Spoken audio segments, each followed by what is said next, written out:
Welcome to learning English with Yuvraj YouTube channel. आपका learning English with Yuvraj YouTube channel में स्वागत है। Friends, today's our topic is chapter 9 the living organisms characteristics and habitat. Friends, today is second part, so let's start. The plants and animals that live on land are said to live in terrestrial habitat. पौधे और जानवर जो कि ज़मीन पर रहते हैं उन्हें कहते हैं टेरेस्ट्रियल हैबिटेट्स, मीन्स स्थलीय आवास। Some example of terrestrial habitats are forest, grasslands, deserts, coastal and mountain regions. कुछ उदाहरण टेरेस्ट्रियल हैबिटेट के हैं। फॉरेस्ट जंगल, ग्रासलैंड घास वाली जगह, डेजर्ट्स रेगिस्तान, कोस्टल और पर्वत जैसी जगह। ऑन द अदर हैंड, दूसरे हाथ पर या दूसरी तरफ, the habitats of plants and animals that live in water are called aquatic habitats. जो पौधे और जानवर जो कि पानी में रहते हैं उन्हें एक्वाटिक हैबिटेट कहते हैं, मीन्स पानी वाले आवास कहते हैं। Lakes, rivers and oceans are some example of aquatic habitats. Lakes, तालाब, नदियाँ और महासागर कुछ एग्जाम्पल हैं, कुछ उदाहरण हैं एक्वाटिक हैबिटेट के, पानी वाली आवास के। There are large variations among terrestrial habitats like forest, grasslands, desert, coastal and mountain regions located in different parts of the world. एक बहुत बड़े बदलाव टेरेस्ट्रियल हैबिटेट्स के बीच में, मीन्स स्थानीय आवास के बीच में, जैसे कि फॉरेस्ट जंगल, घास वाली जगह, रेगिस्तान, कोस्टल तटीय इलाके और माउंटेन रीजन्स पहाड़िए जगह, जो कि मौजूद हैं अलग अलग भाग के दुनिया के। The organisms, both plants and animals living in a habitat, are its biotic components. Organisms means जो जीवित जानवर हैं, प्लांट्स पौधे और एनिमल्स दोनों जो कि रह रहे हैं एक हैबिटेट पर, आवास पर, यह बायोटिक कंपोनेंट है। The non living things such as rocks, soil, air and water in the habitat constitute its biotic components. जो जीवित वस्तुएं नहीं है, जैसे कि rocks,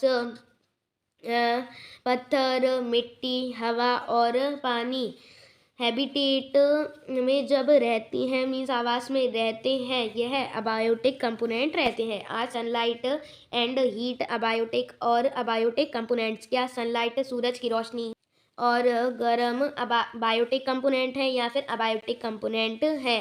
we know that some plants grow from seeds. हम जानते हैं कुछ प्लांट्स, कुछ पौधे उगते हैं सीड से, बीजों से। Let us look at some abiotic factors and their effect on seeds as they grow into younger plants. अब चलिए देखते हैं कुछ अबायोटिक फैक्टर और उनके इफेक्ट, उनके प्रभाव सीड्स पर, बीजों पर, जब वे उगते हैं एक पौधे में। Activity 2, recall activity 5 in chapter 1. We made sprouts from moong and chana seeds. When the seed turned into a sprout, it is said to have germinated. Activity 5 को चैप्टर 1 में दोहराइए। हमने बनाए थे स्प्राउट्स को, मीन्स अंकुरित को, मूंग और चना बीज से। जब जो सीड है, जब जो बीज है वह स्प्राउट में अंकुरित बदल गया था, मीन्स अंकुरित हो गया था, इसे हमने जर्मिनेट कहा था। This is the beginning of life of a new plant. यह है बिगिनिंग, शुरुआत, लाइफ की, जिंदगी की एक नए पौधे के। Collect some dry moong seeds, keep 20-30 seeds aside and soak the rest in water for a day. कुछ ड्राई मूंग सीड्स लीजिए, मीन्स कुछ सूखी मूंग के बीज इकट्ठे कीजिए, 20-30 को साइड में रख दीजिए और जितने भी बचे हैं उसे वाटर में भिगो लीजिए 1 दिन के लिए। Divide the soaked seeds into 4 parts. Divide कर दीजिए, भाग कर दीजिए सोक्ड सीड्स को मीन्स भीगे हुए बीजों को 4 भागों में। Keep one part completely submerged in water for 3-4 days. एक हिस्से को रख दीजिए जो कि पूरी तरह से जल में भीगा हुआ है 3-4 दिन के लिए। Do not disturb the dry seeds and दो सबमर्ज्ड इन वाटर। उन सीड्स को, सूखे हुए सीड्स को और जो कि पानी में भीगे हैं उनको डिस्टर्ब मत कीजिए या फिर उनको छूइए मत। Keep one part of soaked seeds in a Sunny room and another in a completely dark region like a cupboard that does not allow any light to come in। एक हिस्से को जो कि भीगे हुए सीड्स हैं उसे सनी रूम में रख दीजिए, मीन्स यहाँ पर धूप आ रही हो, और दूसरे को एक पूरी तरह से डार्क रीजन में रख दीजिए, जगह पे रख दीजिए जैसे कि कपबोर्ड मीन्स अलमारी, जहाँ पर कोई भी लाइट ना आ सके अंदर। Keep the last part in very cold surroundings. Last part को मीन्स आखिरी हिस्से को बहुत ठंडी जगह पर रख दीजिए, से इन अ रेफ्रिजरेटर और with ice around them. Refrigerator में मीन्स फ्रिज में, या फिर आइस रख दीजिए मीन्स बर्फ रख दीजिए उनके चारों ओर। Rinse them and replace the water every days. उन्हें धो लीजिए और रिप्लेस कीजिए मीन्स बदल दीजिए वाटर को, पानी को हर रोज। वॉट डू यू नोटिस, आप क्या नोटिस करते हैं? आफ्टर आ फ्यू डेज, कुछ दिनों बाद। Do the seeds in all the 5 conditions germinate uniformly. क्या जो सीड्स हैं, बीज हैं, सभी 5 कंडीशन में वह जर्मिनेट हो रहे हैं। यूनिफॉर्मली मीन्स समान रूप से जर्मिनेट हो रहे हैं, उग रहे हैं। डू यू फाइंड स्लोअर और no germination in any of these, क्या आप पाते हैं स्लोअर मीन्स धीरे धीरे, या फिर कोई भी जर्मिनेशन नहीं इन में से। Do you realize that abiotic factors like air, water, light and heat are important for the growth of plants?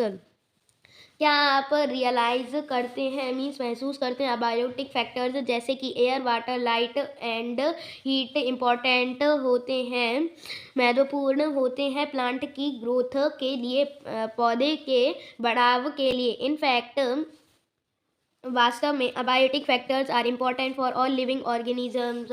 जो अबायोटिक फैक्टर हैं वह महत्वपूर्ण होते हैं सभी जीवित जीवों के लिए। We find that organisms exist in very cold as well as very hot climates, isn't it.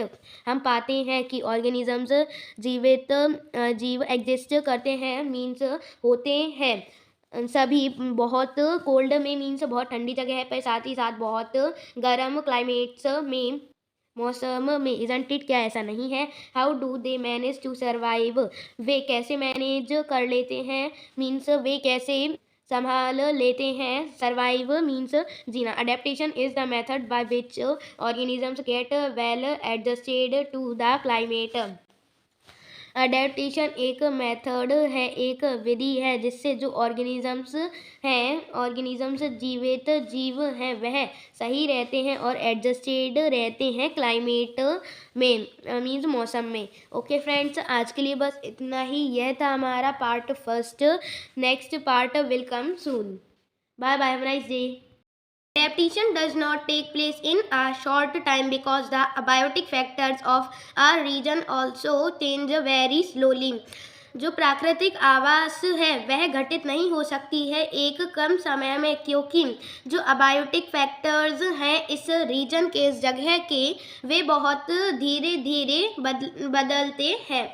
Those organisms which cannot adapt to these changes die and only the adapted ones survive. वे organisms, वे जीवित जानवर जो कि adapt नहीं कर पाते हैं मीन्स अनुकूल नहीं हो पाते हैं इन चेंजेस में, इन बदलावों में, वह मर जाते हैं, और सिर्फ वे जो कि अनुकूल बन जाते हैं वे ही जी पाते हैं। Organisms adapt to different abiotic factors in different ways. जो ऑर्गेनिजम्स हैं, जीवित जानवर हैं, वह अनुकूल होते हैं अलग अलग अबायोटिक फैक्टर्स पर, मीन्स अजैविक कारक अलग अलग तरह से। This result in a wide variety of organisms in different habitats. यह रिजल्ट एक चौड़ी वैरायटी में, एक चौड़े प्रकार में जीवित जानवरों के अलग अलग आवासों में। Let us look at some habitats. चलिए अब हम कुछ आवासों के बारे में देख लेते हैं। Understood the abiotic factors and the adaptations of animals in these habitats। चलिए हम देखते हैं कुछ हैबिटेट्स मीन्स कुछ आवास जो कि समझे गए हैं एक अबायोटिक फैक्टर्स, अजैविक कारक और अडेप्टेशंस मीन्स अनुकूलन जानवरों का इन हैबिटेट में। 9.3 a journey through different habitats. एक यात्रा अलग अलग आवासों के बीच से। सम टेरेस्ट्रियल हैबिटेट, कुछ स्थलीय आवास। डेजर्ट्स, रेगिस्तान। We discuss the abiotic factors of a desert and the adaptations in camels. हमने डिस्कस किया था मीन्स बातचीत की थी अजैविक कारक के बारे में डेजर्ट के मीन्स रेगिस्तान के, और अडेप्टेशन मीन्स अनुकूलन जो कि ऊंट में होते हैं। What about other animals and plants that are found in deserts. दूसरे जानवरों के बारे में क्या, और प्लांट्स के मीन्स पौधों के जो कि ढूंढे गए हैं डेजर्ट में, रेगिस्तान में। Do they have the same kind of adaptations. क्या उनके पास भी इसी तरह के अडेप्टेशन होते हैं, अनुकूलन होते हैं। There are desert animals like rats and snakes which do not have long legs that a camel has. Desert में, रेगिस्तान में जानवर होते हैं जैसे कि रैट्स, चूहे और सांप जो कि जिनके पास लंबे पैर नहीं होते हैं कैमल की तरह। To stay away from the intense heat during the day. रेगिस्तान में जानवर होते हैं जैसे कि चूहे और सांप जिनके पास लंबे पैर नहीं होते हैं जैसे कि ऊंट के पास होते हैं। To stay away from the intense heat during the day. ऐसी गर्मी से दूर रहने के लिए दिन के दौरान they stay in burrows deep in the sand. वे रुकते हैं बुर्रोज में मीन्स बिल में जो कि सैंड के अंदर गहरे होते हैं। Figure 9.4। These animals come out only during the night when it is cooler। यह जानवर सिर्फ रात के समय ही बाहर आते हैं जब ठंडक होती है। Figure 9.5 shows some typical plants that grow in a desert। Figure 9.5 दिखाता है कि कुछ प्लांट्स होते हैं, विशिष्ट पौधे दिखाता है जो कि रेगिस्तान में उगते हैं। How are these adapted to the desert. यह अनुकूल कैसे होते हैं रेगिस्तान में।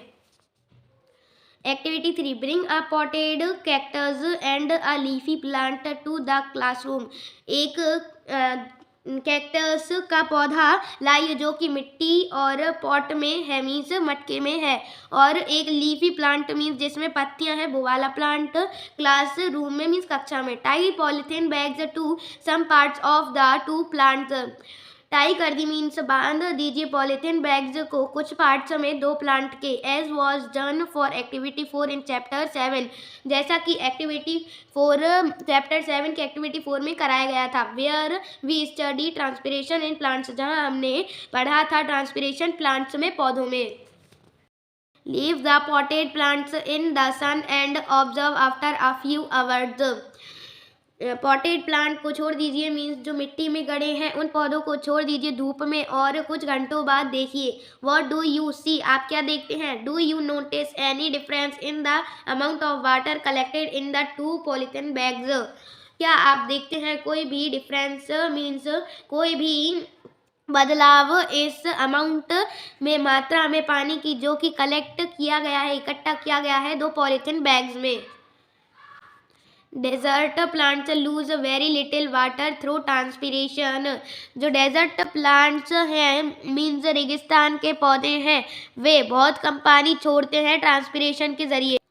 The leaves in desert plants are either absent. जो लीव्स रहती हैं, पत्तियां रहती हैं डेजर्ट प्लांट की, रेगिस्तान के पौधे की, वह एब्सेंट रहती हैं मीन्स अनुपस्थित रहती हैं। वेरी स्मॉल, या तो वह बहुत छोटी होती हैं, और they are in form of spines, या तो वे स्पाइन्स के फॉर्म में होती हैं। This helps in reducing loss of water from the leaves through transpiration. यह मदद करता है रिड्यूस करने में मीन्स छोड़ने में कम पानी इन लीव्स से, इन पत्तियों से ट्रांसपिरेशन के जरिए। The leaf-like structure you see in a cactus is in fact its stem. जो आप लीफ लाइक स्ट्रक्चर देखते हैं मीन्स पत्ती जैसा स्ट्रक्चर देखते हैं, यह कैक्टस रहता है, कैक्टस की स्टेम रहती है। Figure 9.5। Photosynthesis in these plants is usually carried out by the stems. जो फोटोसिंथेसिस रहती है, फोटोसिंथेसिस एक प्रोसेस का नाम है जिससे जो लीव्स रहती हैं वो खाना बनाती हैं। उसी प्रक्रिया को हम फोटोसिंथेसिस कहते हैं। इसका हिंदी मीनिंग होता है प्रकाश संश्लेषण। इन पौधों में यह आमतौर पर स्टेम से ही होता है मीन्स तनों से होता है। The stem is also covered with a thick waxy layer which helps to retain water in the tissues of cacti. तना भी एक मोटी मोम परत से ढका होता है जो कैक्टी के ऊतकों में पानी बनाए रखने में मदद करता है।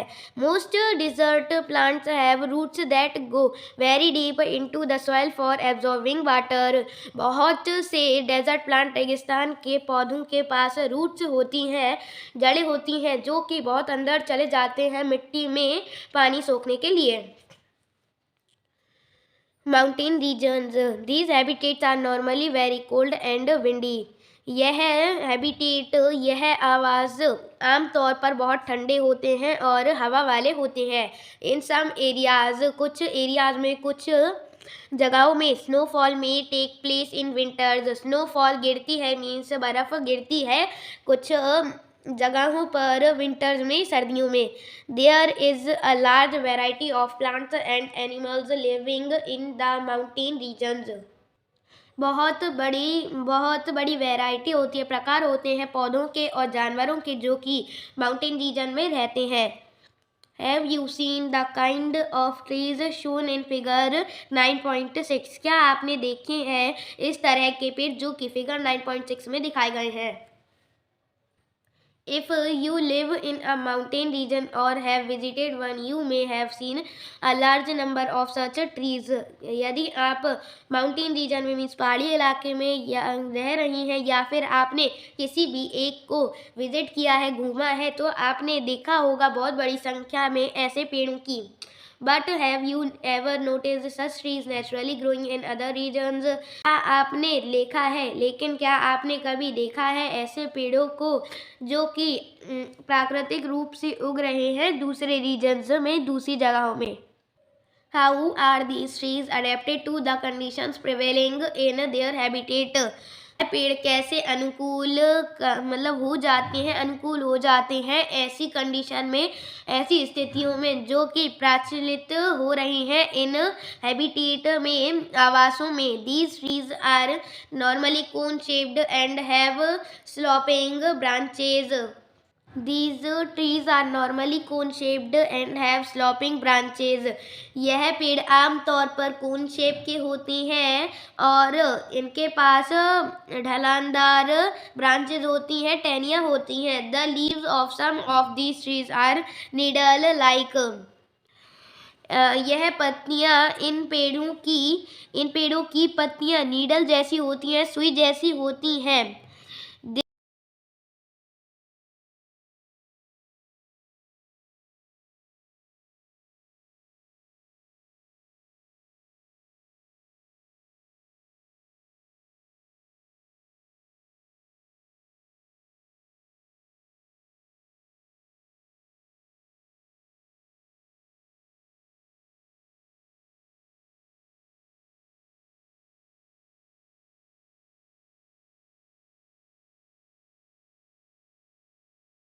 May have different kind of adaptations to survive on the mountains.